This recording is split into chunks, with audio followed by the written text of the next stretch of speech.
Paris Martine, so you've worked in the industry for about 15 years now. You've been a tour promoter. You manage the acts at the John Curtin Hotel. You've managed tours for everybody from Vanilla Ice to Acid Mothers and Alalas. So yeah, today we're going to just have a little bit of a chat about the state of live music in COVID and, your expertise on it. Great. Looking forward to it. You've spent, as I said, the last 15 years booking bands, producing events, promoting tours, but prior to that, you worked in the education sector. So with that in mind, what teachings can you share for young people looking to break into the industry? One of the things that I felt was really valuable is that all of the structures and procedural things are very much something that you can bring across to the music industry. Mm-hmm. So just in terms of planning and structuring the business, the HR aspects of it as well. So because obviously when you're working in live music and in live music venues, there's not such there's no HR department, so to speak. Structuring your goals as well is one of the companies that I worked for were very much about sitting down and talking about your personal goals and what you hope to achieve every year and those types of things. One of the beauties of the music industry is that we're not so structured, but then one of the things that you don't get, I guess, is that you have to be quite self-motivated. So if you can learn how to actually adapt those things and put your personal plans into a structure where you can actually refer back to them and see if you've achieved what you wanted to achieve each year or each 6 months or things like that are very independently driven in the music industry. You have to have a lot of motivation. Among your many achievements in that regard, you were the National Project Coordinator for Slam Day 2013, which is this awesome initiative by Save Live Music Australia. Now, considering COVID's impact on the scene and your years of experience in the industry, what do you feel can be done to save live music today? SLAM, which is the Save Live Australia Music Initiative. My role in that, I was working with an extraordinary woman named Helen McCoo. Okay.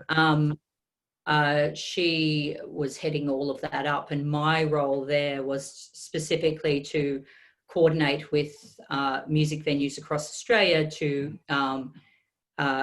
celebrate Slam Day, which was basically a way of bringing attention to what we could have lost when the government changed its rules, which so heavily impacted on live music venues by linking live music and violence and requiring live music venues to have a certain number of security guards every day of the week, no matter whether there was 10 people or 200 people. In terms of how advocacy work can be brought into a situation like COVID, there are good examples such as Save Our Scene, which had success in bringing attention to just what we will lose if we start losing live music venues in Victoria. Given that Melbourne is actually quite a significant ticket seller on any tour for any Australian artist, it's a really huge piece of the pie that we really can't afford to lose. It's pretty much just a matter of hard work and advocacy. Sometimes governments and people who make rules are actually not familiar with the impacts and how our industry very much relies upon an ecosystem. So we rely upon the small venues, and then you have your medium-sized venues, and then those feed into the large venues. It's a very much, in a way, the same way a person has a career projection. That's the way live music works in terms of our bands and musicians. They start off in the small rooms.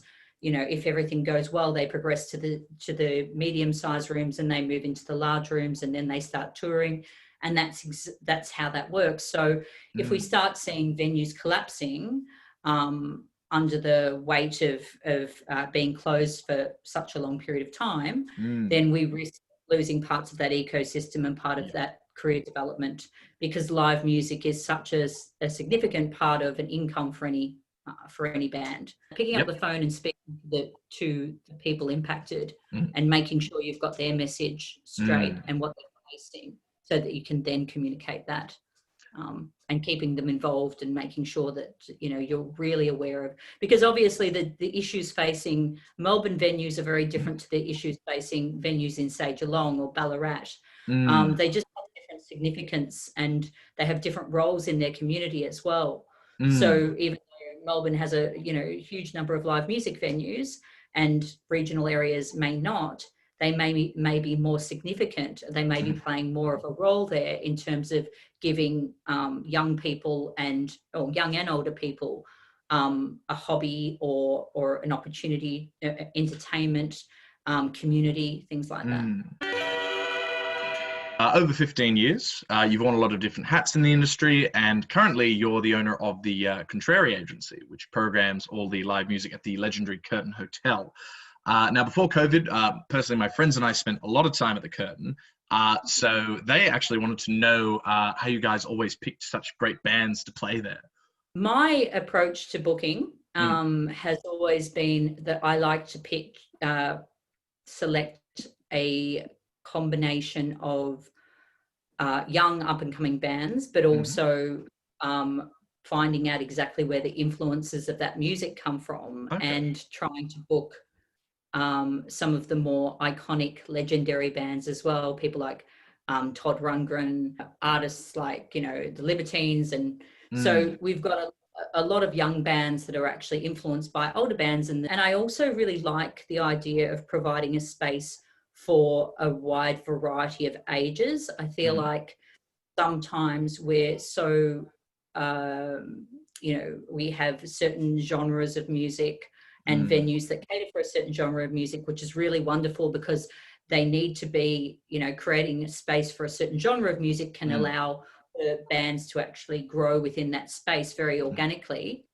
I've really enjoyed booking shows that actually aim for a really wide demographic in age groups as well. I believe that there is, we can be a little bit ageist in terms of, you know, really pitching things to either really young people or leaving young people out of the mix altogether, or we can go the other way, which is we only cater to people between the ages of, say, 18 and 25 or 18 and 30, and we just leave everybody else out of that conversation altogether. So I try to aim for bands that actually bring a wide range of people together under a love of music. Beyond the Curtain, you've managed tours for a range of international artists. You've coordinated acts from Japan, Russia. You even worked with Vanilla Ice at one stage. And as a tour manager, how do you decide where and when to tour a band? What sort of research goes into that decision? I've been both a local promoter, which means in the examples you gave, for example, with the Vanilla Ice show and the Ice Peak show, which is the Russian band that you were referring to. In both of those instances, I acted as the local promoter. So that means that another agency or another touring company brought that artist over to Australia, and I purchased and worked on the local show. In the case of Asset Mother's Temple and the Alalars, I acted as the tour promoter. So I did everything from, you know, basically I did everything from woe to go, you know, so everything from booking the flights to the logistics to promoting the shows, and, you know, everything in between. Being that tours at the moment have kind of ground to a halt for now, when you were, you know, sort of managing, promoting tours, as you said, what were some of the biggest pitfalls that you kind of ran into in that sort of woe to go process?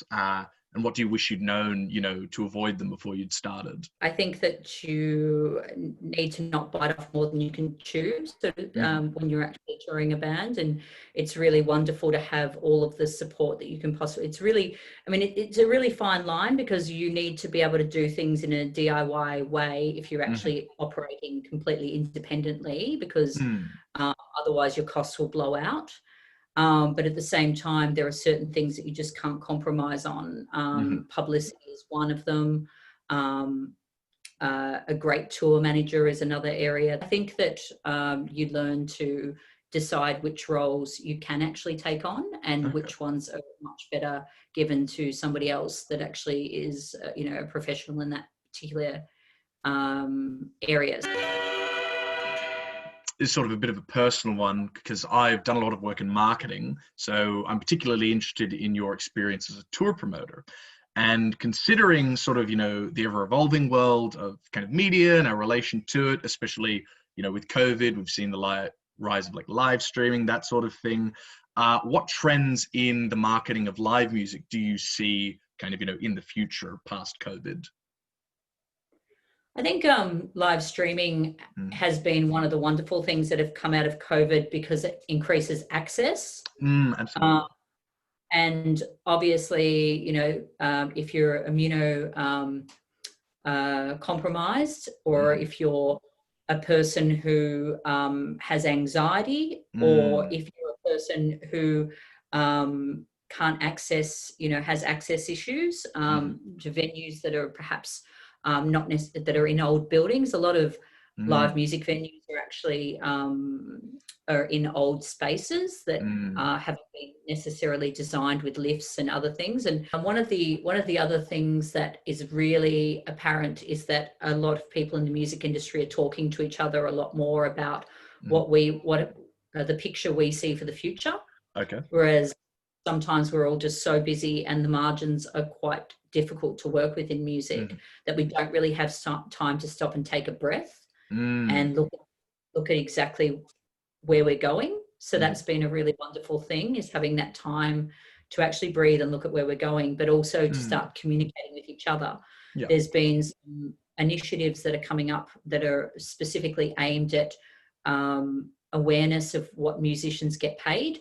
And I think that's something that will be a big focus in the future. One of the things we need to be very careful with as venues in how we respond to COVID is to not push up the venue hire fees so that the artists are the ones that are actually not getting paid as much money. So educating the audiences on what is a fair ticket price, I think, is going to be a hurdle. But it's also one of the wonderful things that may have come out of this is that there'll be a lot more focus, I hope, and maybe a lot more acceptance from audiences that they need to be willing to pay a reasonable price for a ticket. In saying that, we also have to be mindful that we don't push the ticket prices up so high that certain people and certain members of the community can't access a live music experience, because as we know, in the music community, that's, we really value the community that comes from putting together live shows and bringing people together in the same room. So we don't want to see people left out of that. And I think that's really important. So we've got to just work together to find a nice balance forward.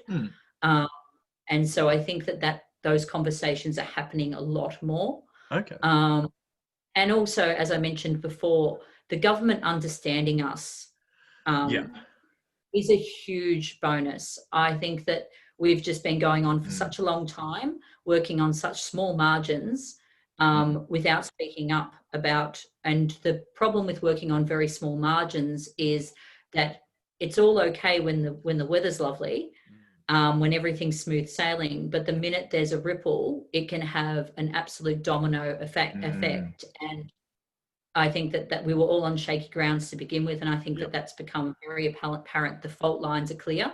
And I think that the government and those people who are working in music organisations and in legislation and areas like governing licenses, etc., really need to be made aware of certain fault lines. And I think that's becoming really apparent. And I think that's one of the things that has come out of this as well. Beautiful. Yeah, sounds like we have a long road to go, but a lot to look forward to at the end of it. Definitely. Beautiful. All right. Well, thank you so much, Paris. I've definitely learned a lot, and I'm sure our viewers will as well. Thanks for the opportunity, Alex, and good luck with everything over at Freezer. Hope to catch up again soon.